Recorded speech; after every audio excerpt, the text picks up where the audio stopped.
Today I'm gonna show you how I made Santa outfit for my baby Yoda toy, because we all need some cheering up in 2020, am I right?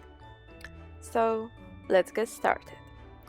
What you're gonna need is some kind of fluffy fabric in two colors for the coat itself, some scissors, pens to mark your fabric, and of course pins or clips, and some velcro. And of course we need baby Yoda, or to be specific his tiny coat.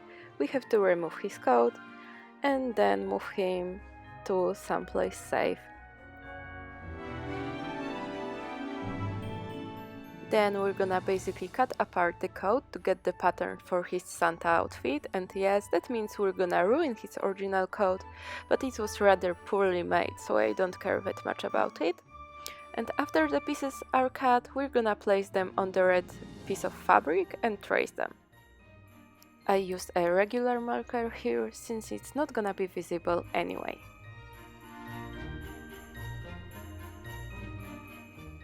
That's what it should look like with all the red fabric pieces cut out. Now I'm doing the same thing with his collar, meaning that I'm taking it apart and then tracing each piece on the white fabric. I'm also marking each piece so that I know how to connect them when I'm sewing them and I don't make any silly mistakes. This is what it looks like with all the pieces cut out, and now we can finally sew everything together. I start with the base, which is the red coat, and sew it together, and as you can see I'm not using pins to help me with sewing because I don't know, I guess I'm too much of a chaotic evil to do it. So after the base coat is ready and looking cute, just as you can see, I'm gonna move on to the collar.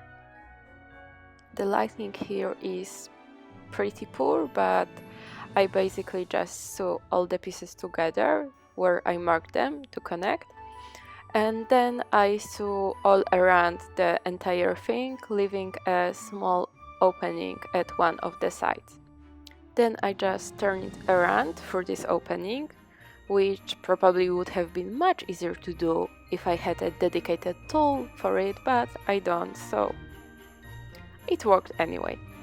And then I'm just gonna sew it closed. After everything else is finished, I'm just gonna add white trim to the bottom of his coat as well as to the bottom to his sleeves. I'm simply marking it on the white fabric, as you can see, cutting it out and then sewing it onto the coat. I did it both by hand and by machine. In some parts my machine just couldn't handle the thickness of the fabric itself, so I had to resort to good old-fashioned hand sewing. I also added velcro at this step and he was ready.